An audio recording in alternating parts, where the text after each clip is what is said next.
Hey, what up, guys? We're here in the studio holding it down with Coco Brown, so keep it locked.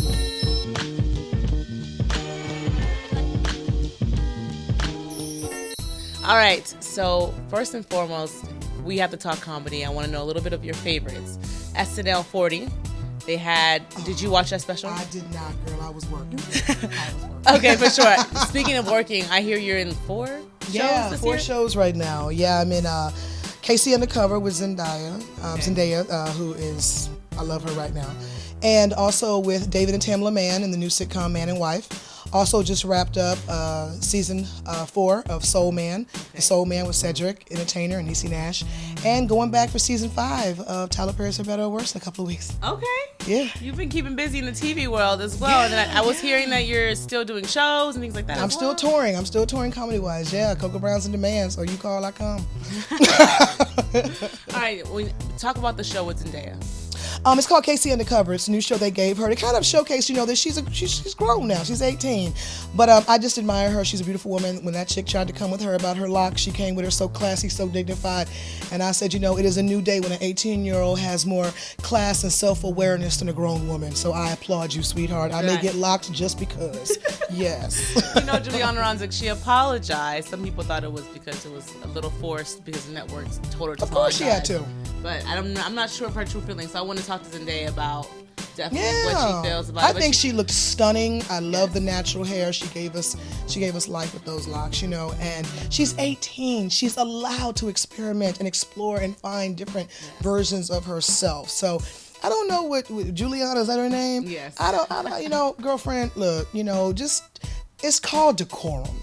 And maybe if you had said, oh my God, she's giving me Bob Marley right now, it would have been a little bit more PC. But to say she smelt of patchouli and weed, homegirl, come on now. You done been in the business too long to know better. Well, they were saying, they say, well, Joan Rivers can get away to comment like that. But then, they were saying but that's Joan Rivers. Exactly. That was her schnick. That's who she was, And you have people like that, like Kathy Griffin, who that's their schnick to say the most outlandish, unpolitically correct things. But if that's not your thing and you're trying to represent a certain image and you've already been talked about for how thin you are and you've been attacked, you should know better. Right. You should know better. Yes. And we're growing learning. Shout out to Ava DuVernay and Kerry Washington who supported Zendaya. I want to do a powerful movie. I do more than comedy. This is my audition, girl. Look, I can cry. I can do all that. I'm sorry, I had a moment. No, she's amazing. She's amazing. I love her. I love her as well. Yes, Ava, love her. Love her. Right. So before I want the fans to get a little sneak peek at what they're going to be seeing in your most recent show that we have clips for the new comedy series. Yeah. So talk about that quickly, and then we're going to toss that. Okay, I'm really excited, about the Off the Chain, presents Coco Brown, One Funny Mama. This is indicative of my life right now, I shot a 1-hour special many years ago, but it was pre-divorce, pre-becoming a single mother. Right now, what they're going to see is Coco Brown, transparent. I'm going to be naked. I'm going to give you everything I've got. And you're going to hear my soul. You're going to see my diary. I'm giving you a sneak peek into my mind, into my soul. All right, so let's take a sneak peek. All right. At this one. Keep it locked right here. And now, an uncut look at Bounce TV's Off the Chain, featuring Coco Brown.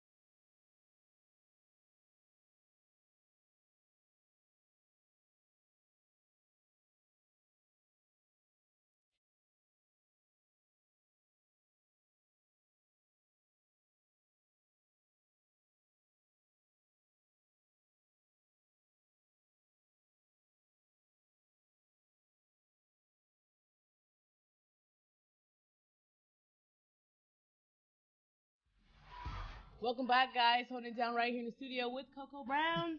All right, you just peeped the trailer for her new show. Now, we're going to talk a little bit more about the character, because I'm sure they've seen a lot and they want to know more. So tell me more about the character. Character of who? One Funny Mama?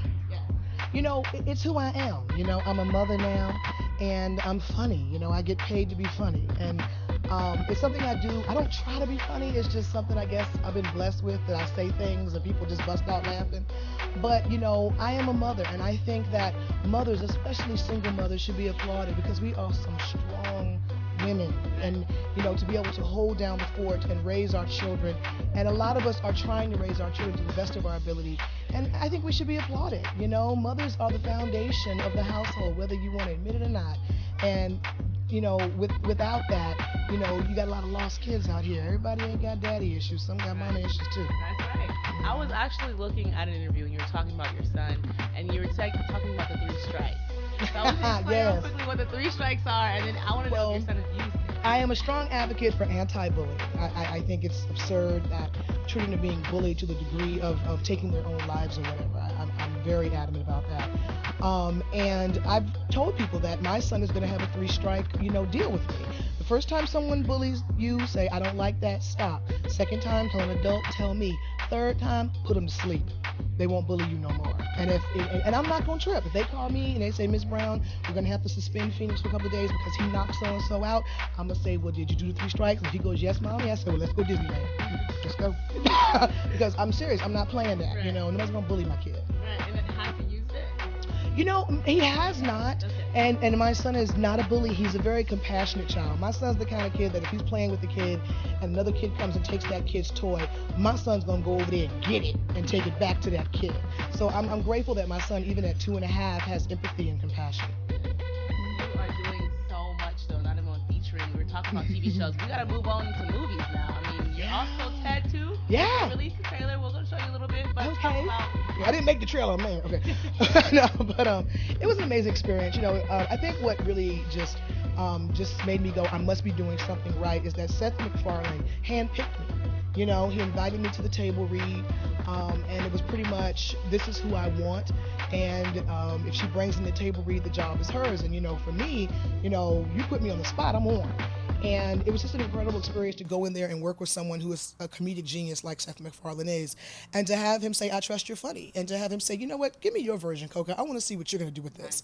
And, that's a huge compliment. So I'm grateful, that apparently I must be doing something right when someone of that caliber is peeping me. Well, you're definitely working, so we want to get you guys to check out Ted 2, guys. She didn't make the trailer, but it's still really funny. You gotta check her out. Look at this. It says if we want to have a baby, you're gonna have to prove you're a person in a court of law. This is a nightmare. We gotta fight it. We'll get a lawyer and we'll sue the government for your civil rights. Fight the power! I'm Samantha Jackson. You must be Ted.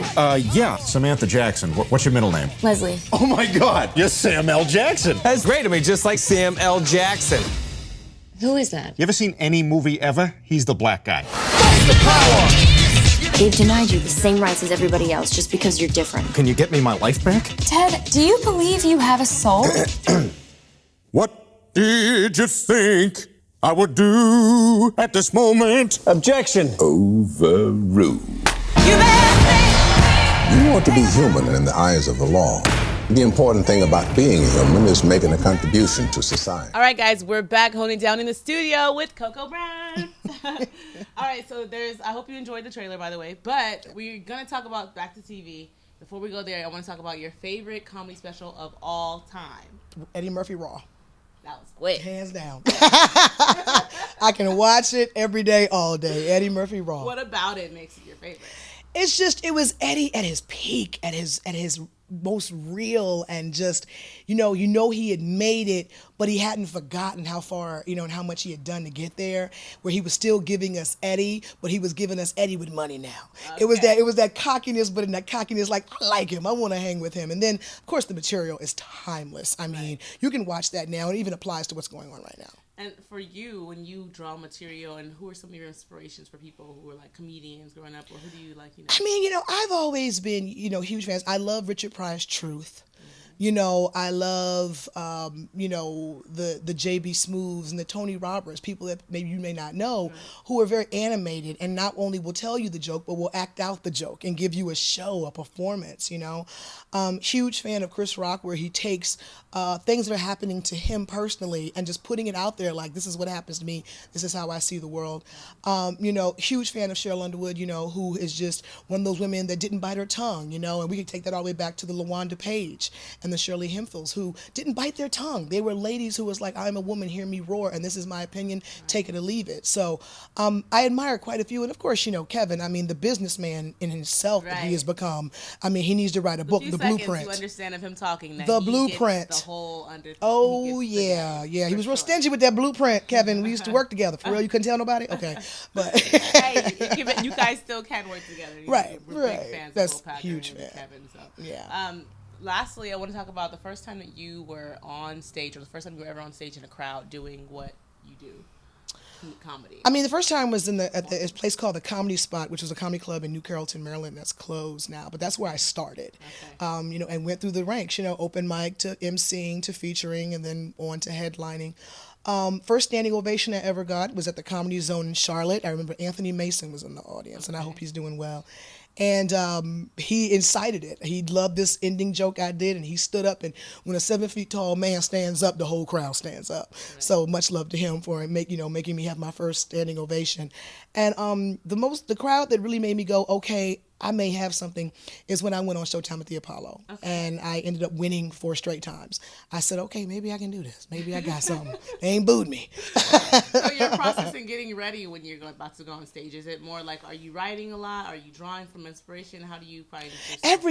Everything. I am a true, what you hear out of my mouth, I'm not talking about anything that I have not experienced, I have not seen. I'm putting my life on stage. I'm very transparent. I mean, I have put everything from my divorce to breakups to giving birth to stretch marks to, you know, not wanting to be naked when you get with somebody because they don't like your body no more. I mean, I put it out there, you know, and I think that's what people love, is the vulnerability and the transparency of my act, is that they can relate, and I'm saying things that maybe you may not have the gall to say. Right. Mm-hmm. All right, well, you guys, thank you so much, Coco, for holding it down with us in the studio. Make sure you keep it locked for all the updates. Subscribe right there. You already know all the info is right below. And follow us on Instagram at BlackTV. Follow us on Instagram at Roll It Out. Oh, and Coco Brown, one funny mama. At Raina Royale. Keep it locked right here. You want that time out again? Was that good?